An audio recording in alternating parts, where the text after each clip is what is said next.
I said, if we go to Italy, it's going to be Tuscany. So I was looking for a farmhouse, one of those lovely old farmhouses that you see to restore, essentially, as a retirement project. Cannot explain it. We found this place, and I thought, well, I'll learn how to make wine, as you do, midlife crisis. There was a farmer who lived in the house on the right-hand side as you came in.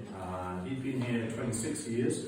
He retired last year, and I thought, well, I'll learn how to make wine with him. I'll make wine for family, friends, for ourselves, and so on. And that was August 2018. In October 2018, we were introduced to an enologist. The enologist being the person who sits at the top of the pyramid, who studied all the chemistry behind winemaking. Her name is Barbara Tamburini. We were introduced to Barbara by the previous owners of the estate. She and I got on like a house on fire. Just one of those people that you meet, you think, my gosh, you're brilliant. I was a blank sheet of paper, so I know about habits to unlearn, so we got on really, really well. So essentially now I literally follow her program, her recipe. We produce around 35,000 bottles of wine a year across 13 hectares of vines in production, so around 27 acres.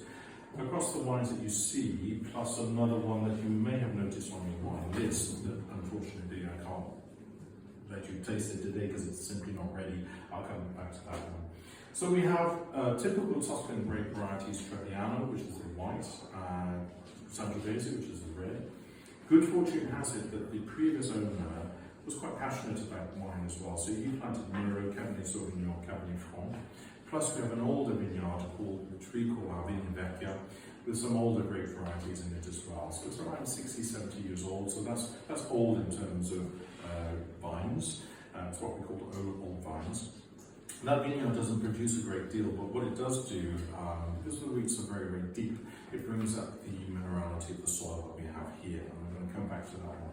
So the first one you tried earlier, sort of very light, easy drinking wine, Poggio Cosmiano. Poggio meaning hill. Cosmiano, you will see the two saints in the chapel, so conjugation. The second white, the white that we're going to go and try shortly, exactly the same vineyard, exactly the same grape variety, yet vinified and aged in oak. And we're going to go and have a little look at where we do that shortly. We called it Fattoressa Maddalena, Fattoressa meaning female farm manager. Maddalena Gambi was her name. She was the only female farm manager to have run the estate with a princess at the end of the 19th century. So we thought that was pretty special, so we named the wine after her. So this one a little bit more complex, a little bit more complex on the nose and certainly in the mouth, and you'll find that just now. Then we move into our blended wine. So because we're in Tuscany, we really need to make a Chianti. We're not in Chianti Classico, we're in Chianti, what we call the Chianti region is Collini Pisani, the Pisan Hills, western edge of the Chianti region. So we have a little bit more freedom to do with our Chianti as we wish. It's more of a super Tuscan, really. For a Chianti to be a Chianti, it needs to be at least 70% Sangiovese. We're 75% Sangiovese, 25% Merlot. I find personally Sangiovese a little bit too acidic for my own taste. The acidity comes from provides the freshness really within a wine. So Sangiovese is quite an acidic wine, acidic grape variety produces quite a fresh wine. So Fattore Clelio meaning male farm manager. Clelio Petrolini was his name. He was the last farm manager to work with one of the sons of the princess. His son and daughter were born in the house upstairs. They came to introduce themselves when we first came here, so therefore we learned a lot from them. We asked them at that time if they would mind if we named the wine after their father, and they said, of course, why do you ask? So Fattore Clelio is our Chianti. Then we move into our Super Tuscan range, true Super Tuscans. What we mean by that is that it's a non-indigenous grape variety to Tuscany. So typically Bordeaux blend being Merlot, Cabernet Sauvignon, Cabernet Franc. So Principessa Maria for obvious reasons. Beautiful blend of Merlot, Cabernet Sauvignon, Cabernet Franc.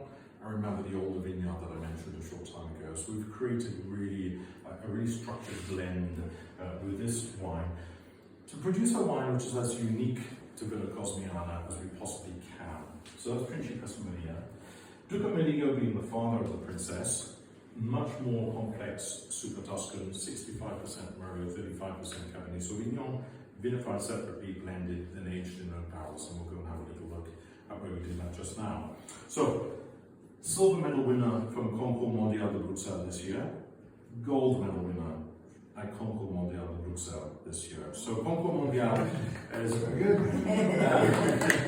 Concours Mondial de Bruxelles is kind of like where you want to be. You know, we have Decanter, so we've already received 8 awards from Decanter. Decanter World Wine Awards, that's kind of UK-based wine authority. Concours Mondial is very, very worldwide. It's kind of quite prestigious. We asked our oenologist earlier this year, Barbara, if she thought we should submit our wines to Concours Mondial de Bruxelles, and she said, well, I think we should start. We probably won't get anything, but it's probably we start doing that and start to get the Villa Cosmiana name out a little bit, because nobody really knows of Villa Cosmiana. And then I received the email at the end of May to say, well, you need to log into your account, you know, so good news for you. Oh, what's that mean?